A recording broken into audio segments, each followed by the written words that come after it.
Update. My 41 female partner, 44 male, is adamant I am cheating on him. I am not. Help? Original post. Just a bit of context. We've been together for 2 years. He has 2 kids. I have 1 kid, irrelevant to this story. We live apart. I bought a home a few months before we started dating and are together only when our kids are with their other parent. He's the guy who has treated me the best out of all my relationships, and I love him dearly. I'm a chronically anxious and stressed person, and he's absolutely my peace. But today he sucker punched me with this. He's absolutely convinced I'm cheating on him. The reason he suddenly started thinking this is because 2 days ago, I wanted to show him something on my phone. There was an irrelevant tab open, my Hotmail account, which is full of spam. I've had this account for the past 24 years, but mostly use my Gmail. He saw quickly in passing that there was a folder with a man's name. Let's say James. I don't remember the purpose of this folder. It's empty. I haven't touched it in 15 years, and I have no idea why it exists. It was probably useful at some point, but I don't remember. Well, now he's convinced that 1. I closed the tab too quickly. 2. I was acting weird, nervous, and suspicious. 3. This means I've cheated or I am actively cheating. That's his perspective. Now, on to the actual truth. I am absolutely not cheating on him. He's the man of my dreams, the love of my life, and I have never ever given him a reason to even suspect I'm cheating. I spend an entire week with him at his place, never hide my phone, and don't act secretive. When I'm at my house, it means I'm with my kiddo, and my time is 100% devoted to her. I also work a lot. There is not a single second in my life where I would have time to devote to any other person, even through email. I spend my downtime at home being with my kiddo and the cat, watching YouTube videos. I send him a lot of pictures of me chilling with my cat as well, and we have constant communication. I'm very chatty through text. At first, I was super mad and also confused. Why on earth would he not trust me? What is happening? No matter what I say, he insists that I don't make any sense whatsoever, and is just adding 1 plus 1, and to him, the answer is 2. I keep telling him that he's the one not making any sense. We've been going back and forth through text. He doesn't even want to speak over the phone or come over to talk about it. I've sent him numerous screenshots of my email, showing unopened emails that go back more than a year. I've sent screenshots of me typing the keyword James in the email and nothing comes up. I've shown him the completely empty sent folder, which to me is weird. I've sent numerous emails over the years. Why is it empty? I've even given him the login and password so he can look for himself. I've accumulated a lot of junk in that email over the many years I've had it, but I rarely use it now. It's just a receptacle for all my Amazon orders, my McDonald's app receipts, and various spam emails. I'm mad that he doesn't trust me. He says he needs time to think. I'm stuck in a loop of angry, confused, and sad. What's going on? Now for the top advice before reading the updates. Is this incredibly out of character for him, or has he always been a bit jealous and suspicious? Could he be the one cheating and projecting? This is wildly out of character. I am unsure if he would be projecting his own cheating. Anything is possible. But I'd hope not. I don't believe so.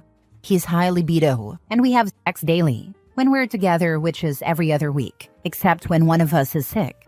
I give him everything he needs in that department, and in all the other departments as well. We take good care of each other, typically. Usually when people get paranoid out of nowhere, it's because they are doing what they're paranoid about you doing. Or at the very least, they're being dishonest about something.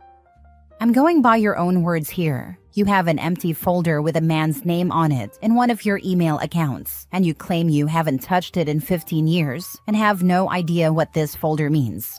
Plus, you also have an empty sent folder in the same email account, and you have no idea why it's empty. Do you think someone accessed this account and put the James folder in it and emptied your sent folder? Who's not making sense? Can you blame him for being suspicious? I told him I understood where he was coming from and that I am willing to work through this with him. He has full access to everything he ever wants, whenever he wants. I have shown myself to be trustworthy to a fault. When I say haven't touched it, I'm not sure if it's a translation thing. I just mean I have not used it as my primary email in a very long time, and the email is only used as an inbox for receipts and useless crap. Now for the first update. So, it did not end well. After 48 hours of back and forth through text, because he refused to even speak to me over the phone or face-to-face, and me giving him my password so he could check for himself that nothing was suspicious, he still wouldn't back down. At this point, his behavior was concerning, and I thought he might be having a mental episode. It was getting too much. He was texting me at all hours of the night, trying to make sense of something that didn't make sense in the first place. So, I blocked him. When he realized that, he sent me emails at my work email, asking me to check my Hotmail, which had nothing different in it. When I blocked his email, he decided to message my best friend, telling her, if I can't talk to her, I'll go through you instead.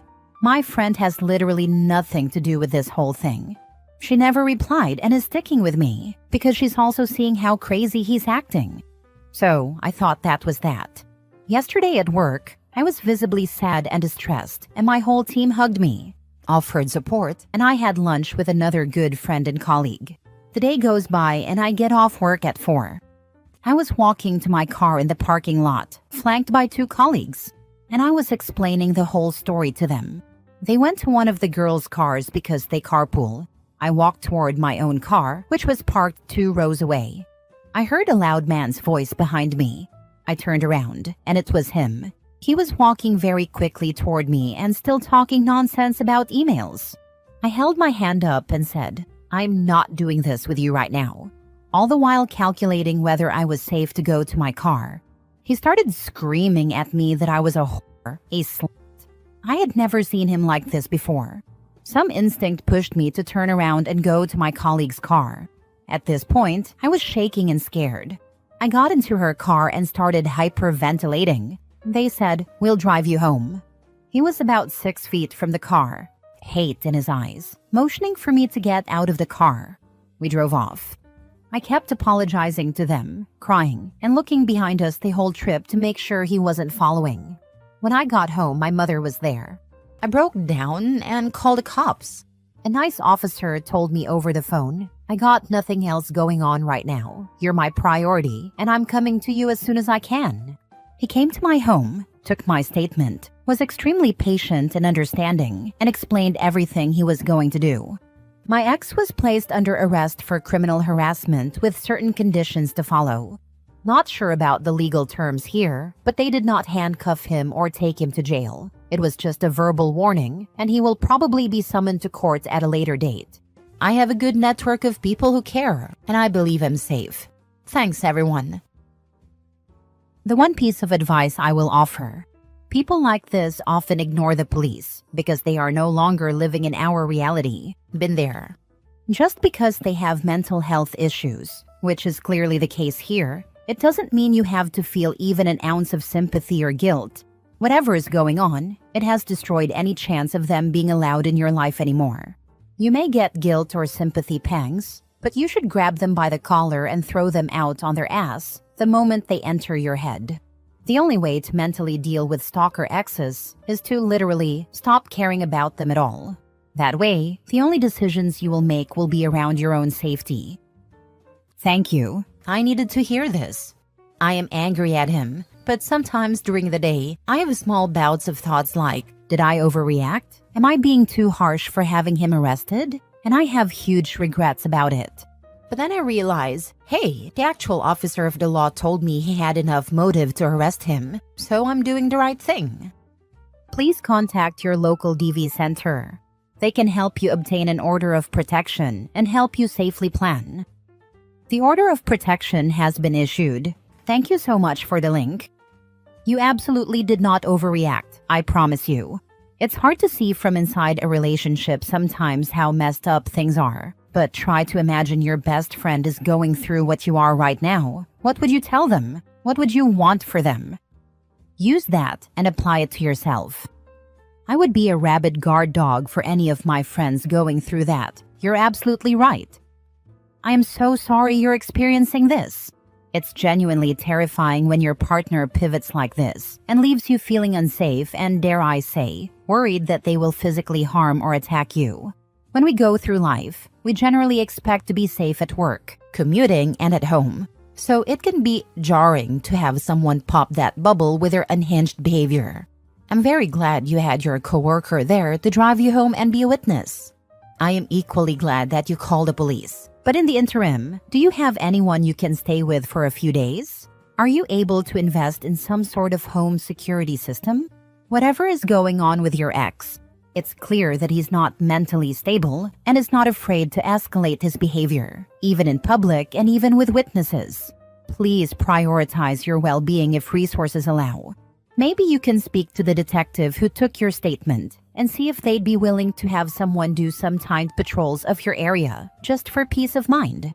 I hope you will be okay. You did a brave thing in getting help and reporting him. I hope you will be supported and surrounded with care as you navigate the days ahead. Thank you for the kind words. They are definitely patrolling my area more. The officer told me that he was extremely calm and cooperative during his arrest. But knowing my ex, that's just a facade, and he's probably absolutely boiling with rage inside. I have some peace of mind knowing he cannot contact me, directly or indirectly, and cannot be at my home or place of employment. This is a small town, so there's a chance I might bump into him at the pharmacy or grocery store. But there's nothing I can do about that, and the officer just told me to ignore him and go to a different aisle or area in the store. It will take a very long time for me to get through this. I'm a slow healer, but time heals all wounds, does it not? Second update. I just had a 2-hour conversation with his ex, let's call her Jess, not the mother of his kids, but the girl he dated between their mother and me. A very interesting conversation. She has lived through exactly the same situation as me, minus calling the cops. She told me he was ultra-controlling, physically and verbally abusive to his 2 sons, had a bad drug habit, had an unhealthy/borderline inappropriate relationship with the mother of his children, and was psychologically and sexually abusive toward Jess. She said he used to put her on a pedestal, just like he did with me. I ignored a lot of red flags because I loved him so much. I hope he gets the help he needs. Edit. He's following me. Saw him twice today where he shouldn't have been. I documented that at the police station. They're super nice and understanding, thank God. Last story. Update. Boyfriend 28 male slammed on the brakes so hard that I flew into the locked seatbelt in response to me commenting on his driving. How to address? Original post. My boyfriend of 3.5 years and I were driving down a main road toward a red light. He was accelerating into the red light, so I said, "Why are you accelerating? It's red." In response to this comment, he slammed on the brakes so hard that the car screeched, and I was thrown forward. The locked seatbelt caught me. I was not injured by this, but it did scare me. Afterward, when I spoke to him about it, he said I made him really mad with my driving comment, especially since I had told him not to comment on my own driving the day before, and that we should agree not to comment on each other's driving. I don't think that's totally unreasonable, but I also don't think that his act of slamming on the brakes was appropriate. I am concerned that he thinks it was appropriate. How do I address this with him? Now for the top advice before reading the update. Dating is an audition for the rest of your life. You're not locked in here. He proved that his immediate and thoughtless reaction when he's angry with you is to punish you. And who cares if you get hurt? Take this information and use it wisely. And if your car got rear-ended because of his actions, it's your problem, not his. His immediate response to a criticism from you was to physically punish you. He did it deliberately and would do it again. He doesn't see that there's anything wrong with his reaction. Think long and hard about if this is the sort of relationship you want to be in, because you can't change him. He would rather put your life at risk than be wrong. I dated a guy who did stuff like this. If he was angry, he would drive too fast, take curves too tight, slam on the brakes, etc. It was a manual, so it was really easy to jerk around. He did it because he wanted to hurt me and scare me. It became pretty emblematic of how he handled his anger and frustration. He was emotionally immature and never got better. I'm married and had a child with a guy like this. After 5 years of worsening abuse, I managed to get out, but still had to co-parent with him and watch him slowly get more abusive with our son, until X put his hands around son's neck when he was 16 and the courts finally stopped making him spend time there. OP, please find a better man. Now for the first update. Thanks to everyone for your comments. I don't think I can respond to all at this stage, but I'll try and answer some of the questions here. The car is my car. I own it, but let him drive it. I usually push back on letting him drive it at all when I am with him, because I think he doesn't treat the car as well as I would like. The comments from him on my driving are about me driving too slowly or hesitating. I was in a scary car accident a few years ago, and I've been a very nervous and careful driver since then. I had asked him to stop commenting on my driving because I felt like he was nagging me about it all day. The specific instance where I told him to stop was because I was hesitating at a traffic circle and was giving too much space for people to go through ahead of me. The comment that caused him to hit the brakes was my first comment of the car ride. We had literally just gotten in the car, and it was the first light. Still, we had had some tension and arguments that week leading up to it about other things, and I think he was already a little annoyed with me when we got in the car. I won't pretend that I have never made him mad and could have tried harder to avoid that, but I felt that his reaction in slamming the brakes was very extreme. I hear what you all are saying. This confirms what I think I already knew about the brake slamming. It's hard to imagine a situation where that can be seen as reasonable or safe. He has never done anything else physical with me aside from this car incident, though he does have an explosive temper.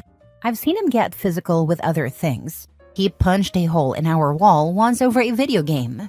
And he smacks cars when we are out running, and he sees cars not stopping properly at stop signs. I would say he hasn't lost his temper with me much, but when he has, I found it a bit freaky. Because he adopts a really intense, teeth clenched, fists clenched stance. He has slammed his fist on the table a few times. Again, he has never actually done anything physical to me. Also to clarify, he was not slamming on the brakes because of the red light. We were still about 50 feet from the stop line. It was definitely in response to my comment, and he admitted as much afterward when he explained that he slammed on the brakes because he was mad. I will look into the resources everyone sent and think about this. I am feeling like I need to end it, particularly after reading what everyone has said. Thank you. I appreciate all your thoughts and advice. Second update. Thank you to everyone who commented. It was a little rough being told by literally hundreds of people how bad of a situation this was. I think it was the wake-up call I needed though. I was having a really hard time seeing the situation clearly. I knew his behavior was wrong, but I didn't have the language for what I was experiencing and didn't know what to do. Since this post, I filled in some friends and relatives on the situation. Everyone agreed that his behavior was completely unacceptable. Everyone said he either needed some serious therapy and anger management, or we needed to break up. On Friday, I tried to ask him about the anger issues to see if he might be willing to seek help for it. He was extremely dismissive of it all, told me I was blowing things out of proportion, and even laughed at me when I suggested his aggression was a little scary. That was the last straw for me. Last night I told him I thought we should break up. What followed was an agonizing and painful 2 hours of crying and holding each other. He pleaded with me to stay, promised that he would be better for me, and asked to do therapy. Basically everything I had been wanting to hear from him for months, if not years. I couldn't trust it though. I ended up taking my dog and going to a hotel, where I'll be for a few days while we figure out the logistics of breaking up. It has been so incredibly hard, but I feel like I made the right decision. Several people expressed concern for me in my original post, so I wanted to update you all and let you know that I am okay and that I left. I'm not able to completely go no contact currently because of our shared living situation and dog, but I am taking steps to break away. Thank you again to everyone for the feedback and affirmation. I hope you've got your important documents with you. Everything else may need to be written off as a loss. At the very least, see if you can get your friends to accompany you to collect the rest of your stuff, or even handle the handoff for you. Or consider calling the non-emergency police hotline to see if someone can come with you. Glad you're out though. Now stay that way. Thank you. I did grab my documents. I do hope things will be okay when I go back, but better to be safe for sure.